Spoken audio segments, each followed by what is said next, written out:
এই ময়দান থেকে open challenge, গোটা নেত্রকোনার যত হিন্দু আছে, ব্রাহ্মণ পণ্ডিত ইসকন যা আছে, সবাইকে আমি চ্যালেঞ্জ করলাম।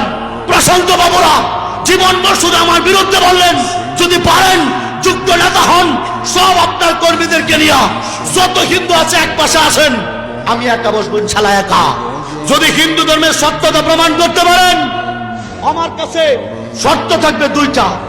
এক নাম্বার শর্ত আমার ব্যাপারে, যদি আমি হিন্দু ধর্মের কাছে পরাজিত হই, আমি আমার মাথা কেটে দিয়ে যাব। কথা বুঝতেছেন আপনারা? দুই নাম্বার শর্ত, যদি এলাকার হিন্দুরা পরাজিত হয়, স্ট্যাম্পের মধ্যে লিখিত থাকবে আমার কাছে কালেমা পড়ে মুসলমান হইতে হবে।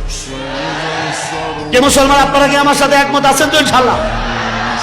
শর্টকাট, স্টেট কাট আলাপ, ওপেন চ্যালেঞ্জ, ওপেন চ্যালেঞ্জ, একবারে খোলা চ্যালেঞ্জ করলাম। বাজান, আমি হিন্দু থাকতে দেখেছি অসংখ্য লাশ আমি হাত দিয়ে পোড়াইছি, অসংখ্য হিন্দুদের কাপড় চুপড় জিনিসপত্র গুলা এইগুলো আমরা চিতার মধ্যে পোড়াই দিয়েছি। আমার বাবা যখন মারা গিয়েছে, আমার বাবার কাপড় চুপড়ও আমরা চিতার মধ্যে ফেলে দিয়েছি, বালিশ তুষক সব ফেলে দিয়েছি। কিন্তু মজার ব্যাপার কি জানেন? তুষক বালিশ ফালাইলাম, কম দামি স্যান্ডেল ফালাইলাম, জামা শাড়ি ফালাইলাম, কিন্তু আমার প্রশ্ন, গোয়ানাথ বাবু যে দোকানে মারা গেল, গোয়ানাথ বাবুর দোকানের মধ্যে 10 লাখ টাকা নগদ ক্যাশ ছিল, গোয়ানাথ বাবুর চশমাটা পুরাইলো, নগদ ক্যাশ তো পুরাইলো না।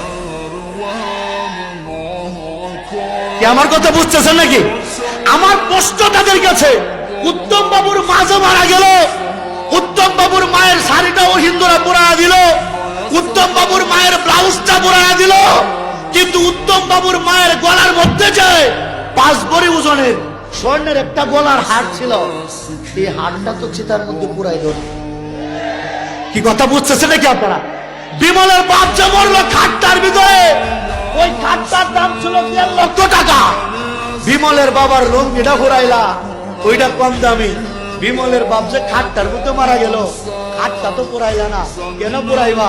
ওইটা তো বেশি দামি। তার মানে বোঝা যায় তোমাদের ধর্মটা সময়ে সময়ে পাল্টায়, গিরগিটের মতো পাল্টায়। শুধু আমি অসিফুল্লাহর একার দোষ, আমি সত্য প্রকাশ করলেই দোষ। সত্য প্রকাশ করলাম না, এই উত্তরগুলা দেওয়ার মতো হিন্দু এখনো ভারত বাংলায় জন্ম হয় নাই। কথা বলেন ঠিক কিনা?